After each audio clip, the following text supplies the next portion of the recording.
Hello and welcome to another episode of The Demon's Den, your stop for horror history stories and more. I'm your host Hex, and in this episode we will discuss a disturbing, interesting, and insanely brutal comic book series. This twisted fever dream was my favorite thing to read in school, especially since I found out that the creator of the comic book is the same dude who created Invader Zim. The comic series is called JTHM, or Johnny the Homicidal Maniac. If you've heard of this guy, then you know how messed up this dude is. If you've never heard of it, then boy howdy, are you in for one wild ride. I'll be going over who this dude is and why I think he is the way he is. So roll up those windows and lock those doors, because we are entering the mind of Johnny.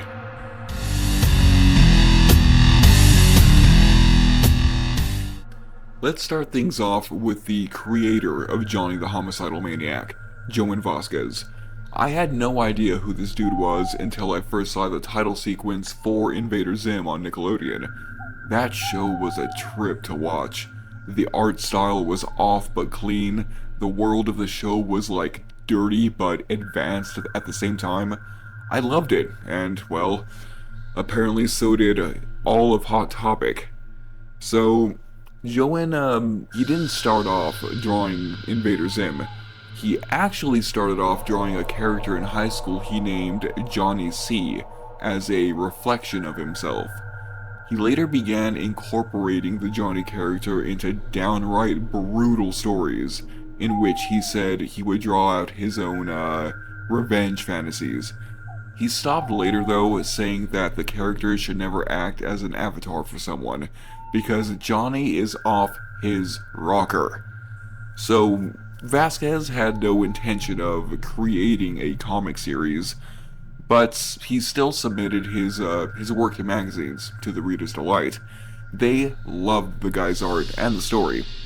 A magazine released 7 full-length issues of the character and the stuff he goes through, and that eventually turned into the series that we all love. But who is this Johnny character? And what exactly is going on in those stories? Well, I'll tell ya.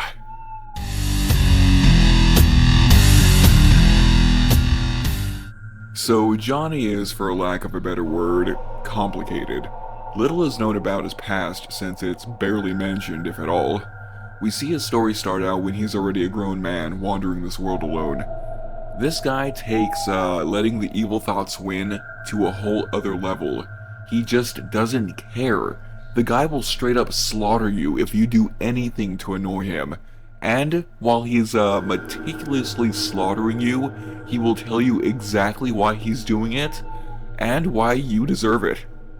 Majority of his adventures are about questioning the reasons people do the things they do, why he doesn't feel like he should feel those needs but does anyway, and intricate and brutally disgusting killings of those people living their lives that he just can't stand.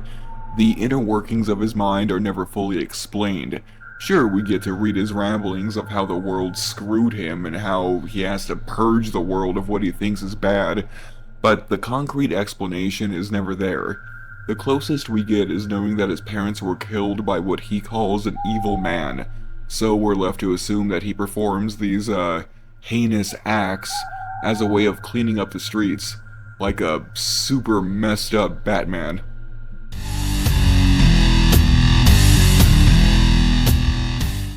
So the story of the series is the unraveling of Johnny's mind as we join him on his descent into madness and doom and back again, in a way. In the first stories we read, we already see that Johnny is unhinged, but at the same time he has somewhat of a moral compass. The first story we see him in, he breaks into his new neighbor's house looking for medical supplies, meets their child, promises to be the child's new friend, and then viciously argues with his stuffed bear. Back at his place, we see that his only friends are a dead rabbit that he has nailed to the wall that he calls Nail Bunny, and a couple of super messed up, just like gothed out looking Pillsbury Doughboy figurines. And I guess figurines is the wrong word, they're like 2 to 3 foot tall statues. His inanimate friends give us another peek into his shattered mindscape as we see him converse with them on a daily, and he even argues with them.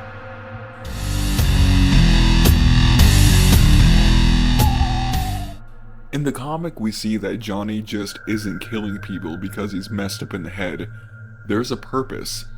In his home lives a monster that is only subdued when he paints the walls of his home with his victim's blood. The monster feeds off the blood and retreats back into the shadows of his home.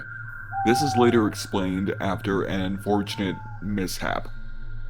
When he's in his head talking to his inanimate object friends, they and himself try to convince himself to end his life, which lands him in the afterlife. You see, the gun he was messing around with when he was going off on this rant of whether he should or shouldn't, it resulted in his accidental death. So, surprisingly, we see him end up in heaven as an error in placement. Once he arrives, he causes mass chaos, interrupts people's versions of heaven and bliss, makes actual angels vomit and pass out from the crimes he committed, and then he just tells off God for not doing enough. Eventually everything gets worked out and he's sent into hell, where he finds out it's exactly the same as Earth, except you don't die when shit hits the fan. So he meets the devil, and the devil explains that Johnny's purpose in life was actually to kill, to keep that creature in his wall back, since that creature was the representation of all of mankind's spiritual byproducts. By committing suicide, that monster was released, and the universe was ended because all of humans' just nasty spiritual byproducts were released. But for some reason, the universe was just restored after. So, I guess good, bad, not really sure what that was. So, he was restored to the land of the living after his adventures, but he was different. Was everything he had experienced real? Or was it just another messed up hallucination? Whatever it was seemed to have changed him. He tells his only living friend, the child that he broke into the house. Yeah, that kid. He tells him to look after himself before he abandons his home and leaves. The last panel shows him writing in his journal on a cliff, unsure of what to do next. So this is just the most basic summary for the series. There's so much more I could cover in the book, but being that this is one hell of a gore fest of a comic book, I could really only include so much.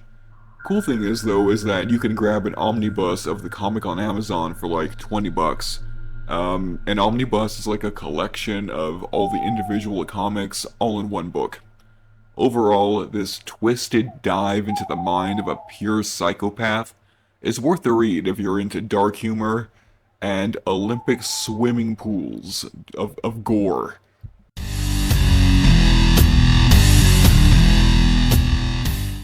Thank you for joining us for another episode of The Demon's Den. Join us next time for more spookums.